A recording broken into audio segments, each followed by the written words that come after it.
Well, prime numbers would be the second category of this video. And we're just going to briefly talk about this. This is really just an introduction to these two topics.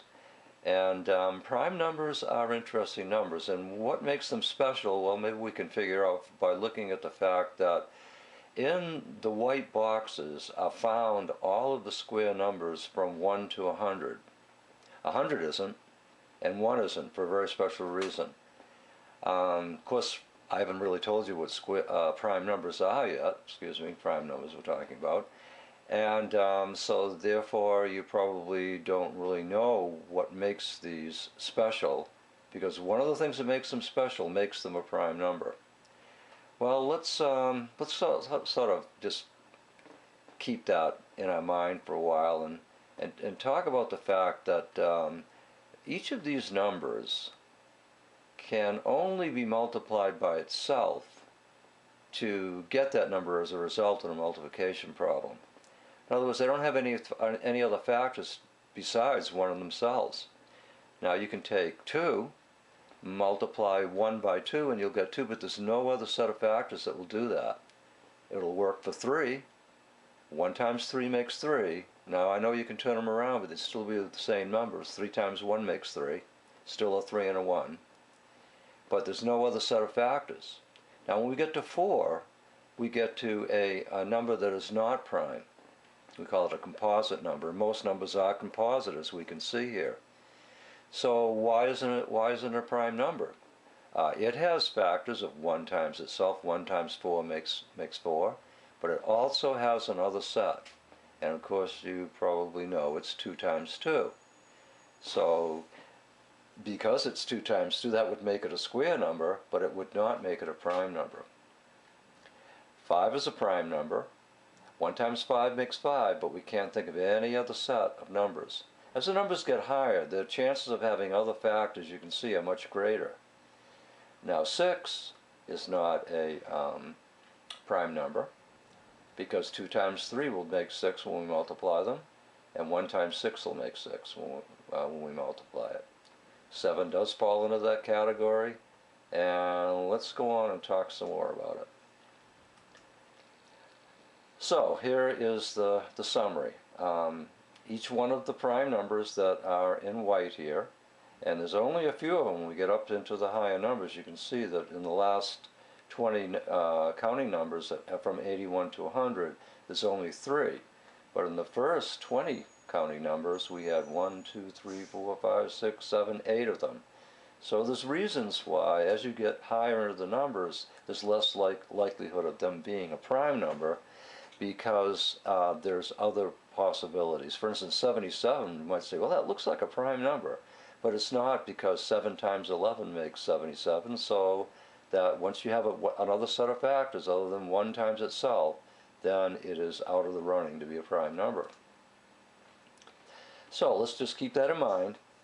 As a product, all prime numbers would only have as their factors 1 and themselves. Of course, every single number has 1 in itself as factors, but prime numbers only have 1 in themselves.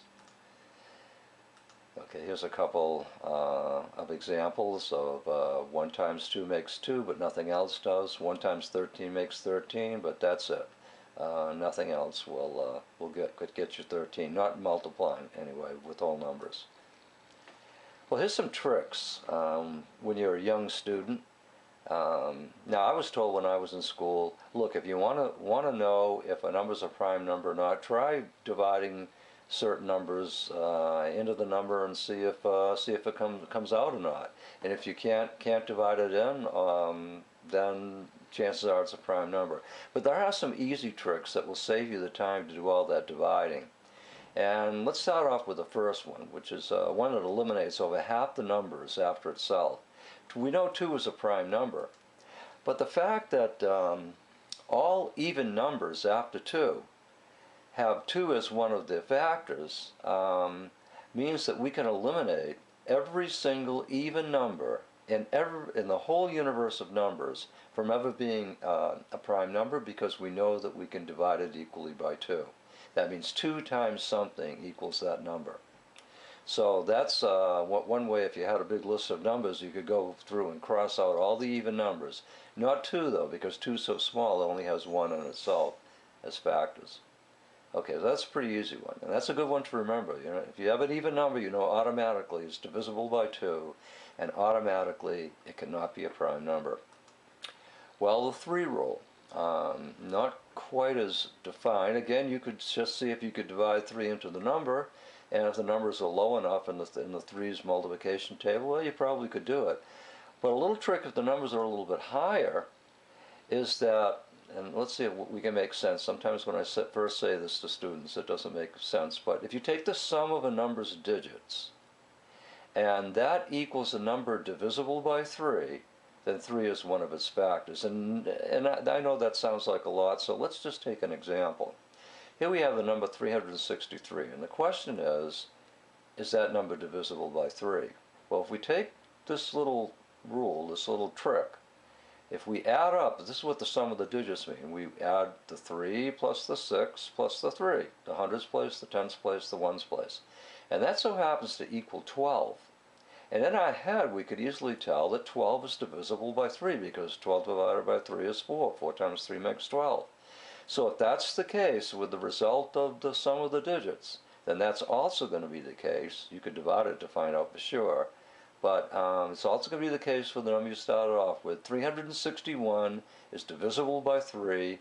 3 times something, which you could divide 363 by 3 to find out what that something is, equals that number. So therefore we know 363 is not a prime number and never can be a prime number for that reason.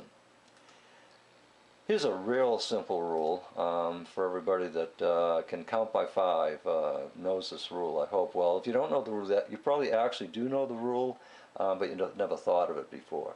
When you're counting by 5s, someone said, okay, count to 100 by 5s, you would start and you would go 5, 10, 15, 20, 25, 30, and so forth and so on.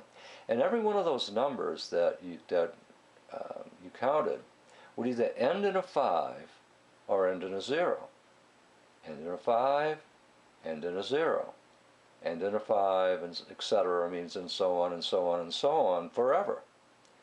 So that means that every one of those, because it's in the 5's table, is divisible by 5, and 5 would be a factor of it. So you can eliminate every single number that has this characteristic, 5 or a 0 at the end of it, and they can never be prime numbers because they're divisible by 5.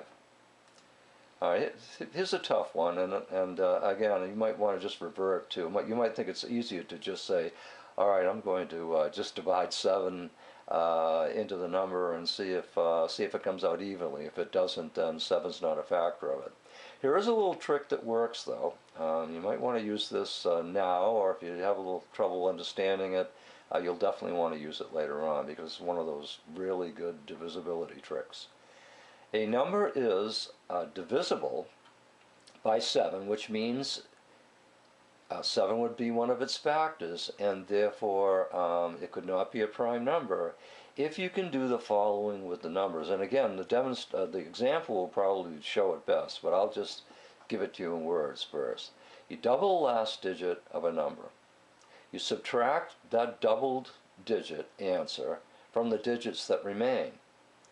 And you keep on doing this until you get to the end and you get a number that is bigger than 7.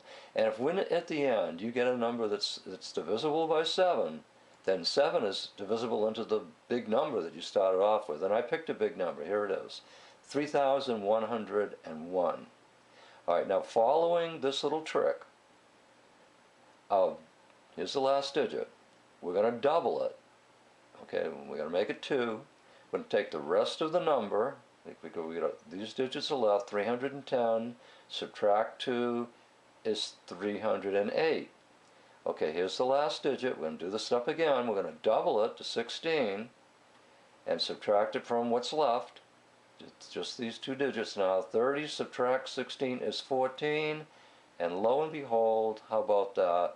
7 is divisible into 14, so now we know that 7 is divisible into 3,101.